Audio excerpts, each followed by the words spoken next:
Hey everybody, this is World War Guy here today, and today I thought I'd show you one of my impressions. What you see here is United States Marine Corps impression, World War II, specifically a few days after Okinawa, landing of Okinawa. I just portray what the regular Marine would look like. So we're going to start with what I'm wearing and all that good stuff.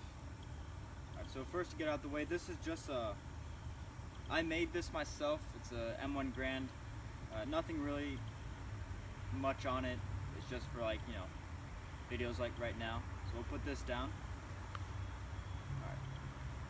And here we have the M1 helmet with the cover on it, camouflage cover. Right now I have the frog skin out. There's the liner, let me show this closer up. Helmet, the liner with the reproduction sweatband, but the shell and the liner are original, but the cover, sweatband, and chin straps are reproductions.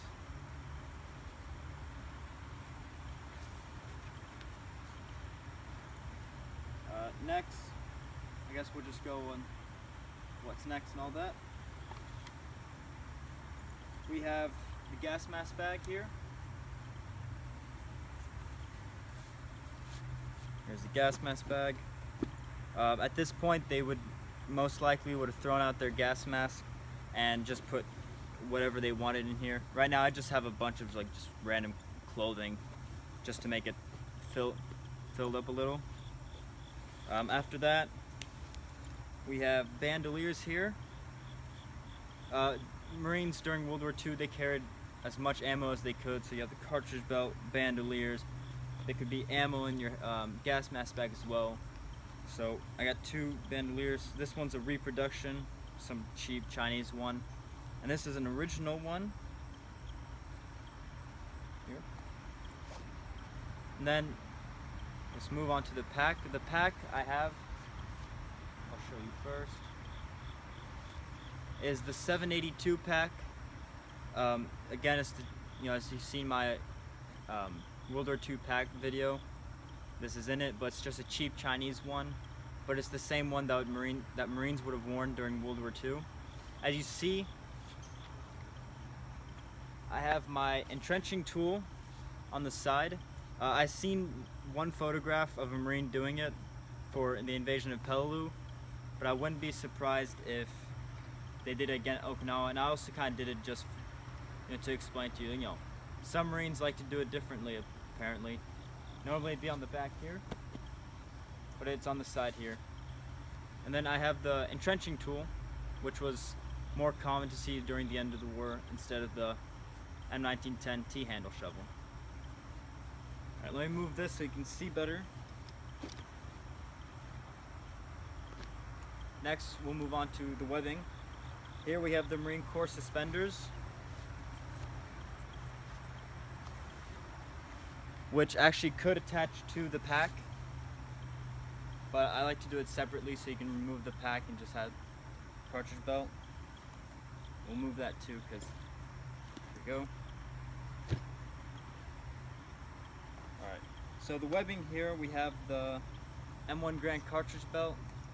This is actually, I recently got this, so this is one of my newest pieces that I have. Inside you'd have your M1 Grand end blocks. I have no ammo, just the end blocks.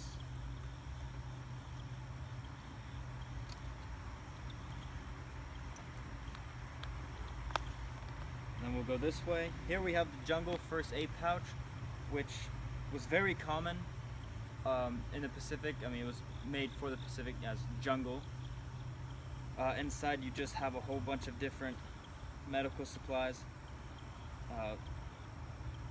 Burn cases, lip balm, bandages, water purification tablets, just everything to make it a little easier to live in the jungle.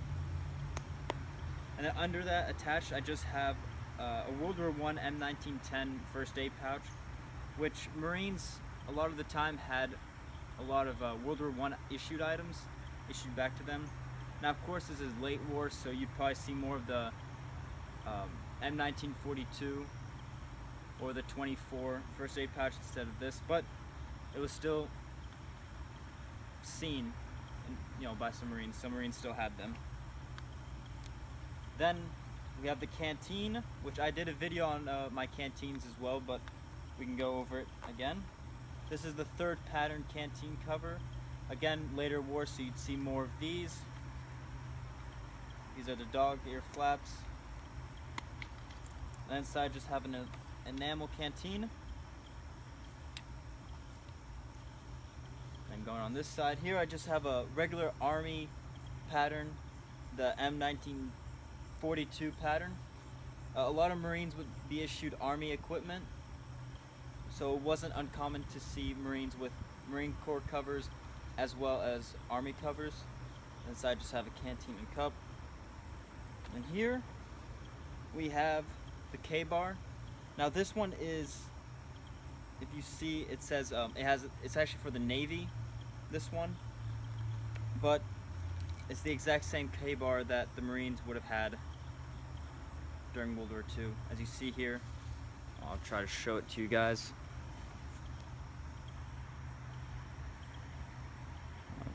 Focus or not. There we go. United States Navy, MK2. On the other side, I don't know how I'll show it to you guys. There we go, K-bar. There we go. It's original, really nice piece.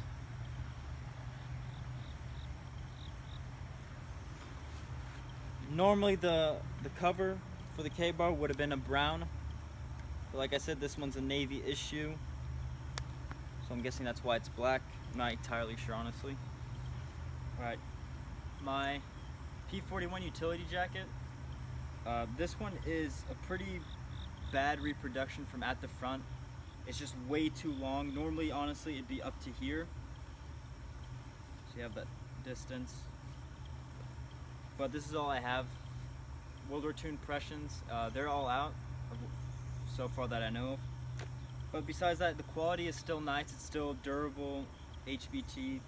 The Marine Corps print is nice on it.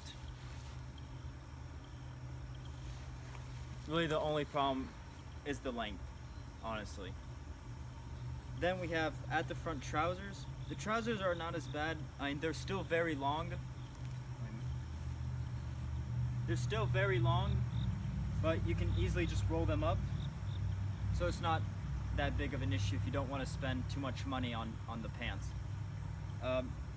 You'll see a lot of photos, the Marines, they'll actually take out the pants from the leggings.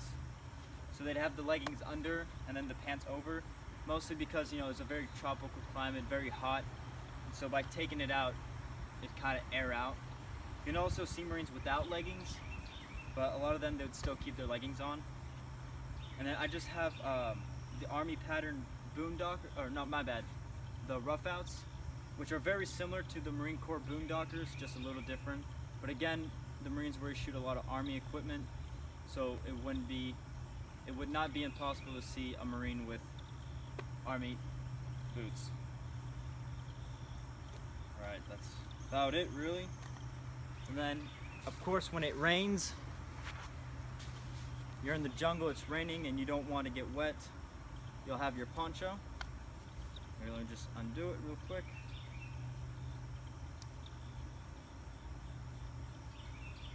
It'll wet me.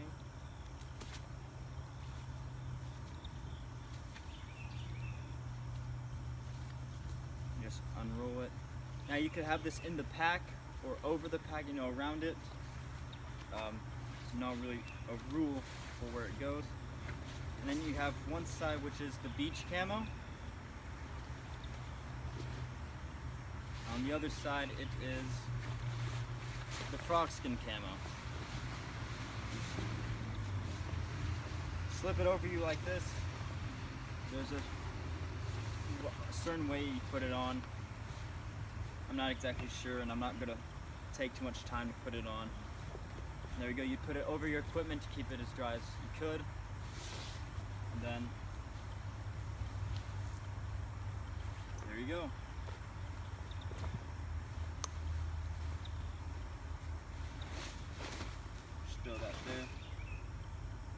Alright, so that is my impression of a Marine in Okinawa, 1945, very, very late in the war. Hope you guys liked the video. Again, if you guys liked it, comment, rate, subscribe. Have a good day.